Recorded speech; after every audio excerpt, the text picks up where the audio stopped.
For example, like, I know that certain groups of people naturally drift towards a certain political party, for example. Mm-hmm. Do you think we should be defined by those drifts? So, for example, and I'm just throwing it out there because that's the biggest example, by definition, Hispanics should be Republicans. Because, I've made that argument. Right. The Hispanics should be Republicans because of deep belief in religion, mm-hmm. deep conservatism when it comes to women's rights. Yeah. But they vote left. Yeah, see, but like, mm-hmm. I don't like putting it in blanket terms, but to generalize it, yeah, that's how people are gonna label it. Because like with white people, the assumption is they're gonna like be Democratic or leftist, because that's been the thing throughout history. Right. Historically, you know. So there's a difference between opinions and core values. Your core values might align with a particular party, but your opinions on other things might perhaps be. But aren't your opinions driven by your core values? Oh yeah. So yeah. I mean, it's a slippery slope. So you can't have different core values than your actual opinions, though. No, you can. So there was so that was the question I was asking you guys a couple of weeks ago, maybe a couple months ago. It's been a while now. Can you advocate for something that you don't believe in? Oh yeah, right. So you don't believe in it, so it's not part of your value system. Yet it's an opinion that you're advocating for. But I think advocating and actually believing it are two different things, though. But when you're advocating for it, you have the opinion that this is the way it should be, at least to a certain degree. See, but with that logic, like, for example, if you went to jail because you murdered your entire family, I could advocate for you as a friend, saying that you're innocent because I believe you're innocent.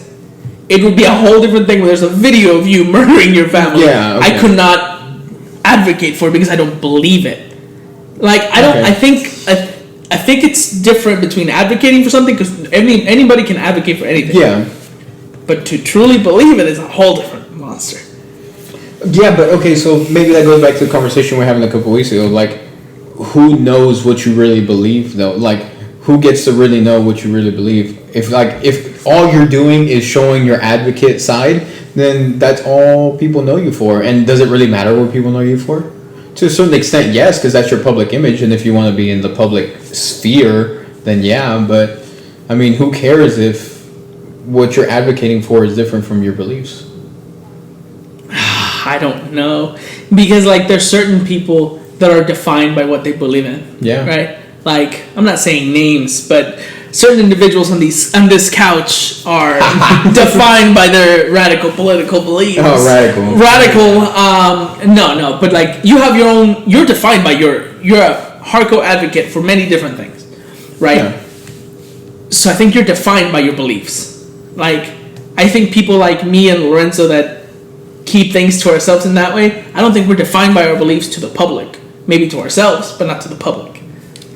Right, so that's what I was kind of saying. Like, so then does it really matter if people see it or not? You know, I would say it depends on like your position, because I know you want to like do office, and I mean you don't mind putting your actual like beliefs things out there. Me and Edwin might not have as ambitions as those, so yeah. See, but here's the thing, though. So, but can you fault someone for having a quote-unquote wrong opinion? So, for example, when you have situations where somebody has a bias towards, like, towards Hispanics, towards African Americans, things like that, I don't know how to ask this question, but do you know what I'm saying? Yeah. So is it okay to is it perhaps okay to like discredit someone, or like not even pay attention to someone who has opinions that are, let's say, like not favorable to the current social norms? Yeah, I know what you mean. Like they think this way, but society would have them think this way of thinking is outdated or bad. Right. But they wouldn't know really any better. Right. So then are people defined by that way of thinking? Like, would you... So would you say, like, oh, don't listen to Edwin, he believes all fish should be blue. don't listen to him. It's true. They all should be. Yeah. That would be. You would never see them in the ocean. Right. So they should camouflage. So they should be blue, right? So like, oh, don't listen to him. That's all he believes. You know, that kind of thing. Right. Exactly. But I don't know. I've met so many people in my life that have such a radical view towards specific things, but they're good people. They're good people outside of that. So, Yeah, like because some of the people I work with, yeah. I mean, Yeah. I've had some customers that were, like you said, pretty extreme in their ideologies and would not be seen conversing with someone of my complexion. And at work, they were the nicest people ever. And it's like, first of all, I had this predisposed idea of who you were going to be, and you completely blew that out of the water. It's like, okay, all right, now we're having a conversation, you know, hello or whatever, being nice to each other. But is that maybe just in the common courtesy? Yeah, that might have been a result of like the work area and the kind of rules that it sets. You know, because like if it weren't for like y'all being at work, that thing Wouldn't have have in happened. common. right. The interaction and that getting off on a good, you know, good So- end might not have happened. So regardless of like how far on either side of the political spectrum you believe I am, Right. most people would believe I'm super liberal, which I don't think I really am, but that's a topic for a different day, right? My overall like core belief is that we should be kind to everyone, regardless of. But that's regardless of right. But so, and build upon from that. Like if I'm kind to everyone, I mean, sure, I had that predisposed idea of like, oh, this guy's going to be so and so because he wears so and so hat or whatever, right? Turns out he's a nice person. Regardless of what he was wearing, I was going to be nice to him, and that's just kind of the philosophy I keep But that's your day personal to day. value, Yeah, right? But I also think that you're not that you're lying, because I don't want to call you a liar, but you're not a truther. Let me tell you, because if you had natural biases towards, going back to that situation, like let's say you had biases towards a specific group of people, no matter how nice you think you might be, you will naturally not be as nice as you are with person A compared to person B. perhaps, but there's the polar opposite where you could just immediately. Oh right, you could immediately hate someone just Right. because of defining features. I believe you should at least give him a chance, and I've been pleasantly that's surprised. Yeah. I've been pleasantly surprised. I've been Breathe. surprised with some some conversations I've had with some people that like I said, just completely shocked me. Like I was not expecting you to be this kind, especially not to someone like me.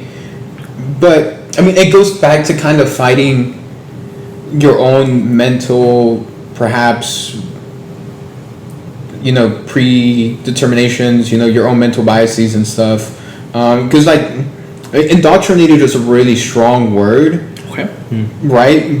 But in a certain way, I mean, and it's a really radical word to some people, right? But in some way, we are. Like, we grow up listening to these stereotypes. We grow up listening to, this is how life should be. This is how this should be. We grow up going to school and they teach you, this is how things should be. This is how countries should work. This is the best economy. This is the best that. You know, we have those biases as we're growing up, and as we meet other people, oh, you don't do it how we do it, there must be something wrong.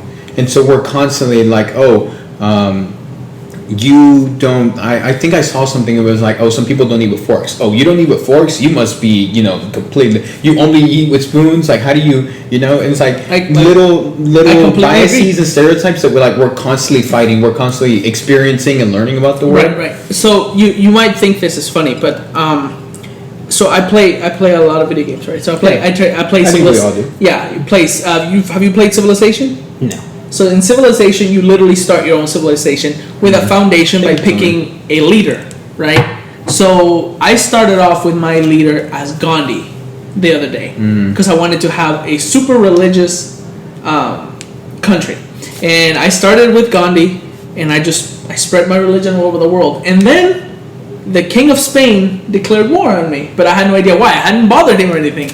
It was because he had a different religion than I did, and I was spreading my religion too far, according to him. So it got me thinking, like, there's so many things that we naturally grow up believing are the absolute truth, right? Capital T truths. Yes. So, for example, and it always makes me laugh when they're like, "Oh, the United States is the smartest country in the world." It's not. Oh yeah, look at the numbers. We are ranked horribly in math. It's like number English, 18 or 13 or 18 overall in education systems. So. Yeah. Other countries learn like 2 languages, you know. Yeah. We Here we it's have the one. suggested but not required. Yeah. There's been a push now for like more bilingual programs. Like I know when we were in school, like I was a part of a bilingual program too. But were you really though? yeah, so that's the thing. So were we really though? Like even the bilingual programs then were like very heavily more like let's teach you English instead of let's explore your Spanish language. So going back to that, the change of societal norms, right? So college has been a big push, especially. I want to pick up back on the civilization thing, but okay, before. yeah, okay. Well, if you go for it. College. Okay. Well, going back to the college push. So if you didn't know, the state of Texas is now mandating that every senior, starting next school year, is required to do their FAFSA or their TASFA to graduate from high school. Unless you specifically sign out, like you're like, oh, I don't want to do it. Mm-hmm. So it got me thinking, like, why is that the norm now? Why is that the change? And I started talking with the school counselors and everybody that I work with at Klein, and they told me the same thing. They were like, well, times have changed. Now it used to be get out there and go to the workforce. Now it's more of a you have to go to college to make it anywhere. So it's just that shift in mentality as the country as a whole. I think it's slow, but the gears slowly grind. But I think we get over it. So there was a couple of things. First, like it was interesting the way you said it, like not fill out. Mm-hmm. That little emphasis too. Like I thought that was interesting. Just like part of the time is changing. Like some of our attitudes haven't gotten there, even though like sometimes we do understand where it needs to be. Mm-hmm. But like you said, like the times are definitely changing because let's think about like when some of our older teachers, of older age were growing up. They were growing up in this World War II, post-World War II era, going to school then when the United States needed workers. They needed workers. So school was a pipeline. It was an education and then pipeline right into your industry. Pick a job, and you're going to live the American dream. You're going to find a decent 9-to-5 job. You're going to live that American dream. Mm-hmm. And so that's a pipeline there. And that's how you're going to find a house, a wife, some kids, a nice car, mm-hmm. a decent car, right? And that was living the dream, right? And so now we're changing it to, a lot of things are going to, what is it called? Like automation. Or whatever the word would be, where like more computers, more robots are taking over the workforce. So it's like now where do people fall into that? And I had a conversation with a professor at my university where we were talking about that. Like, what is the value of a liberal arts degree? What is the value of a philosophy degree? What's the value of a communications degree? Because he was a communication studies teacher. Mm-hmm. What's the value of these soft, more exploratory, more creative degrees when we're still demanding, labor outputs? Right. So see, I've kind of thought about that. Like, at some point, we might have to pick up jobs that differentiate ourselves from the machines, because we don't know like to what extent automation is going to reach. Because we already know like, because of Corona and all that, a lot of people, like a lot of places just haven't had workers. Even today, like they've been like understaffed, like overworked and all that. And mm-hmm. It's like I've even seen like some WalMarts have just gone like to full automation, like the self checkout. Yeah, all the self checkouts. Yeah, there's a lot less. Like there's like one cashier, and then they're like even all companies are installing self checkout lines. I know. Yeah, there's in my local Walmart there's 16 self checkouts, so there's like 8 in 8 in one side, 8 in the other side. On the other side, and then 2 random open aisles in the middle. Yeah. So, definitely times have changed, and so like to say like people have to like start finding a way to make a career out of something that computer can't do. What's very interesting is that like to be a successful entrepreneur, you have to create a need. So. But you just got a new car, right? Right. You got a new electric car. True. So cars have been around for a while, right? Right. We have gas stations. We have the infrastructure there for that. Right. Now we're creating jobs to pay people to install, electric. Stations. What you would call them? Stations, electric stations, not to like. Now we've created a job market there. So yes, and let me emphasize the I had the same conversation with my professor, because one of the students who was there, you know how you have the icebreakers in the first week. Yeah. One of the students there said that he was studying communication because it was an easy degree. And so the professor asked him, what do you want to do with your degree? Yeah, naturally. And he was like, I'll never forget it. He said, nothing. The reason why I want to get my degree is because when I get my degree, my grandfather's will gives me all the money that he left when he passed away. He just needed a degree from Texas A&M. And so I asked him, I was like, why did you pick communication as your degree? And he told me, and we talked about that. So his dad worked at a company. He was Brazilian. His dad worked at a company in Brazil that did a lot of cutting of lumber. So they did a lot of that. And which has its own issues there. Yeah, that's a whole different thing. But anyways, they did like a lot of, like he worked at this lumber mill, and his job, well, his dad's job was to bring the lumber in, put it in the machine, cut it, split the things, move along. That was his job. Well, after a while, they started using machines to do it. They did not need him no more, and they laid his father off. But he, my professor, ended up working for that company anyways. And I asked him, I was like, working in what? Because that position wasn't there anymore. He's like, well, now his job was to sell those machines to other places. And so he told me the thing that I'll never forget. He said, when a job is taken away by automation or by no need anymore, a new job will pop up to replace it. Like going back to the stations, right? Yeah. So you have the infrastructure of gas stations. Now you need an infrastructure of charging stations. Right. Well, you also need salespeople to convince businesses. For example, I'll give you there's one business here in Houston down 290, a barbecue place. That's one of the few charging stations in Houston. Gotcha. And that's because somebody walked in from the company, tried to convince them, like, hey, let us put a charging station. You'll get more customers. You'll get more customers, and you'll get. I mean, how easy is it? They're like, hey, I gotta wait for my car to charge for 45 minutes. Let's go get a brisket sandwich. You know, easy money. So, yes, like the oil field is dying off little by little. It'll take a while, but when the oil field dies off, the electric field and renewable energy fields then open up.